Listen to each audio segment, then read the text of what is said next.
Mountains are mountains and rivers are rivers. Off-roading also has to be cool. As an independent branch of the Rand Cruiser family, it was made by that year to drive a Harrow. 450,000 legendary car? Are you ready to complain? 321, get on.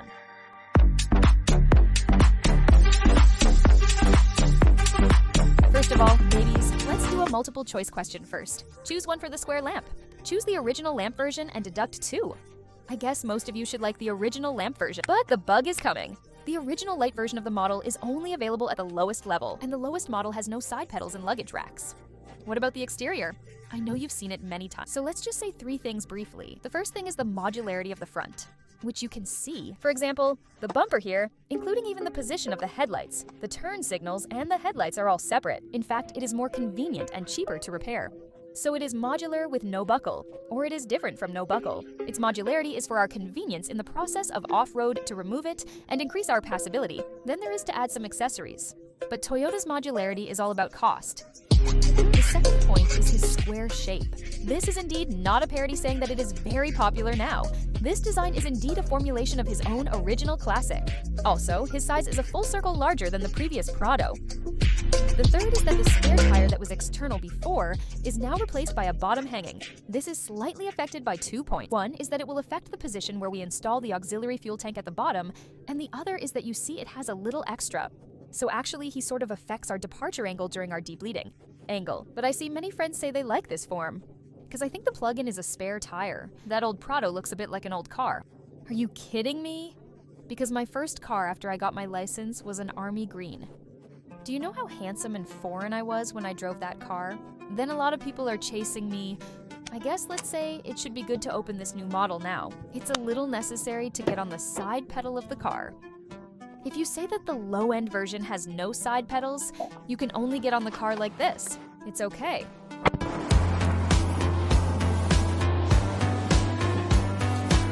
We are now officially starting to head towards the snow-capped mountains. Driving this car, babies, there is a feeling of meeting old lovers. Just to be honest, I'm still quite excited, but the old lover is a self-priming engine. Now our car has changed. A brand new power is 2.4T Super Hybrid. However, it is not a plug-in hybrid, it is an oil-mixed P2 motor. That plus this motor, the maximum power of this car now is 243 kilowatts. The maximum torque is 639 meters. What about this motor he connected? He can give us 36 kilowatts of power and 200 Nm of torque. But this road is an off-road section of about 10 kilometers at first. So what we're going to do is we're going through a kind of muddy little wading surface, but this time we're really just wading through the tires. Now our entire boutique port is on the side fender side, and it's facing backwards, so it's actually about the depth of our wading, and the fact that we've been to large puddles like this, for example. With this kind of surge, this state will be much better. What about this car? It's citywide 4-wheel drive. In the middle is Tolson's differential lock. Then there is a low speed. 4-wheel drive mode can magnify our torque by 2.556 times. As for me, a lot of people say that the Prado doesn't have front and rear locks now. Lotto, he never had a front lock. He has been a mechanical differential lock on the front and rear axles of the center differential of the Thorson differential and the rear axle of the differential. But on this road, there is no need to use the fourth at all. So this path that we're on now is particularly suitable for the Prado because it's an obvious way to cross. It didn't say anything particularly big about this climb because the Prado is actually not particularly suitable for climbing. And it worked really well for us when we were traversing, even when we were traversing with heavy loads, because now there's a suspension of the monolithic bridge in the back. It is relatively strong in steel and can withstand a heavy load of 765 kilograms. Even I still think that when I sat in the back row just now, I took the bumpy road we are now on. I even feel a little bumpy. Then I thought about it. I think if I press the weight at the back a little more, I think it may be more comfortable than just me. The input level is higher when we don't have anything in the car at all. The second is that it is an attribute of a passing car, because we only have such a strong demand for a load during the process of crossing. So in fact, you can see his feeling by looking at the condition he hangs behind. And he fits his profile, and now we're just little hooks. If you take this kind of micro ditch, you have to control the speed. Otherwise, our front bar may be dragged to the front. And what if you get dragged? On the front right, our modularity is useful. Just change wherever you drag it. That's a big, big deal. The fork shaft is very big, it's a little neutral, put a lock on it.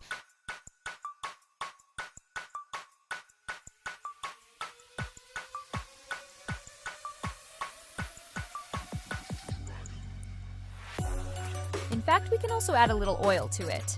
But it might make the angle of the car bigger, and then it might rub against our sidebars because the foot axles are still very deep. Just take off the lock. You look at the padlock, and immediately the tires take over the ground. Many friends may just like to say that, everything depends on themselves. But I actually recommend that when we cross some of this pavement, we first hang up those that you think you need first. It's easier to live this way. Needless to say, we're already standing there, and it would be better to hang up. Aren't we focusing on a leisurely crossing today?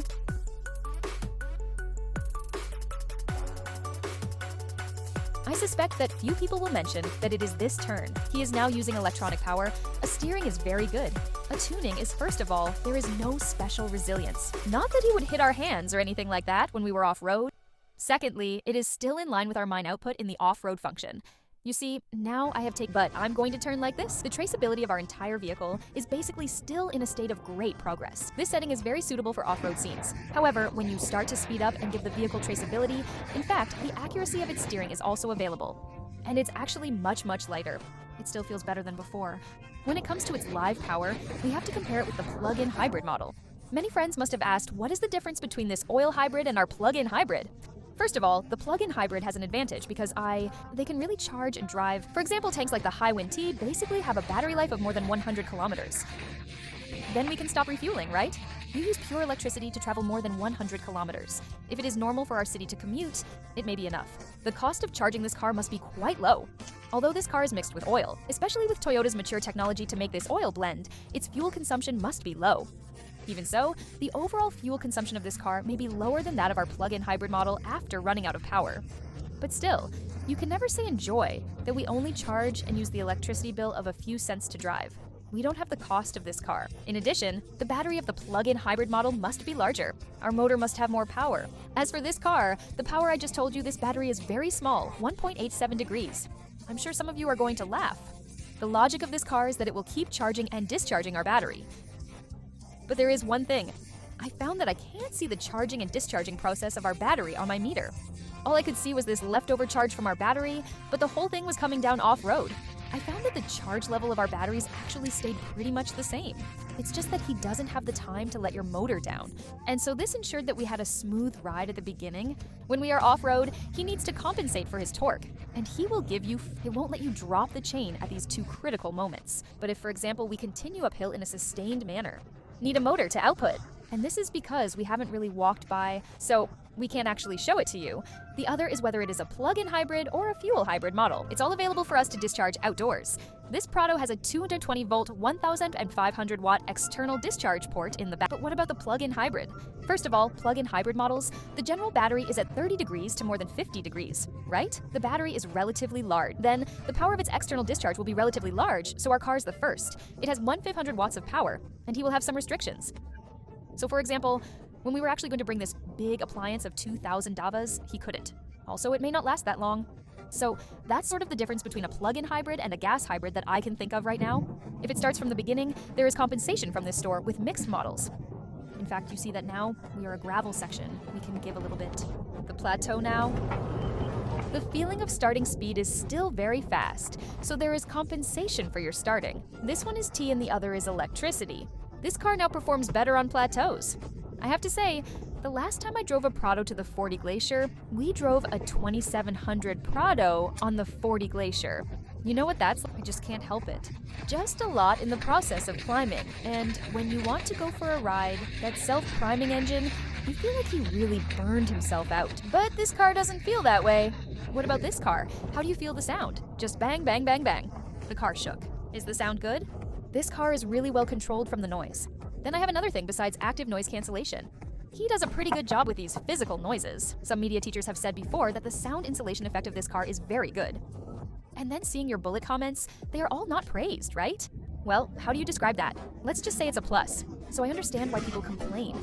I don't think it's to complain that the car is bad or to complain that the interior is like plastic, because Prado has always been like this. But that's really a big feature of his Wind as a tool car. He just allows you to shave, touch, wipe, and make whatever you want. But as a 450,000 car, this may not be acceptable to everyone. So how do you say it? 350,000 Prado cattle, 400,000 Prado. But then again, the guy who bought the Prado, at least someone who buys a Prado now, he doesn't care about the selling price at all. He doesn't necessarily buy it with feelings. What he buys may be his reliability, his security, just his kind of model. Do you think it is an old car or a love car? It's still a Kuche, I'm Joant, and I still think he's very cool. I think even the person who really buys the Prado still doesn't care about the price. The biggest, if I may say, biggest advantage of this car is traversability, and it has stability, and it has build resistance. But many friends say that they are already on the P2 motor. It already has electricity. What stability are you talking to? What if it breaks? So he kept a 12-volt DC starter on this car. The transmission is also 12 volts DC, so even if there is a problem with our hybrid system, still, our fuel engine and our transmission can work normally and will not affect our crossing. In this car, what you see is what you get. I won't say too much about the bad points. It's obvious. As far as his whole atmosphere is concerned, it must be completely different from what we think of more than 400,000 cars. The good thing about him is that he uses a lot of physical buttons. The second good thing about him is that he is very low. This is one of the lowest SUVs I have ever driven. Then, in addition, because our car is a medium and low matching model, there is only one medium difference. In addition, our driving mode is only Sport Normal, and there are 3 economic options. There's no off-road all-terrain mode, and it's also off-road all-terrain mode without detachable bars, which I don't really need.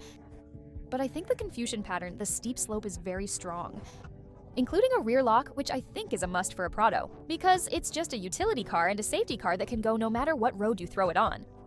If there is no back lock, you didn't make a sure check when we passed a lot of roads. So, if you buy this Prado, you really want to go cross-country and cross-country, then I think it is definitely not possible to choose this version without a rear lock. The back row is kind of dirty right now, but look like the Prado, and the whole space in the back row is 5 seats. Then you can feel that the corner of the current seat is like this, a little bit, because our car is a model with girders. So in fact, his entire platform is still relatively high. In fact, our headspace has been hollowed out. Then, but you sit up, the feeling is also very similar to this kind of off-road vehicle. This kind of instant vision is relatively high. The good thing about this is that his rear seats can be leaned at this angle. So if we can get the seats to this level, our comfort level is definitely guaranteed during the long journey. In addition, this seat, it can be put away as soon as it is collected like this. And then here, he has this strap. After we take this strap out, you can adjust it and tie it to this one to fix it. You can do the same here. It means that there is a space left in our position. Usually we can continue to put things away. And there are hairy spots here. How can you hit them? Which one do you like? I think I'm already a relatively young and individualistic type of person who likes off-road. To be honest, if I were to step off these 2 cars, I would actually feel like the new models are more retro and modern. Especially, I prefer the square lamp version. Which do you think looks good, the old one or the new one? Welcome to the bullet comments. We've already tested the car today. I don't know if you have made any changes to Prado, but I believe that no matter what changes he motivates the president, what configuration is he adding or decreasing? One thing that's not going to change is this image of him as a stable, reliable car that I think is actually etched deep in the hearts of all of us. It's not that we don't like him. We just don't like it. Juan, his price is too expensive. I'll leave you with one final question. If you're going to team up to cross no man's land first, let you choose a safety car. Who do you choose if you still choose Land Cruiser? Then I can no longer complain how expensive it is. Welcome to this episode of the show. I am Joant. See you next time.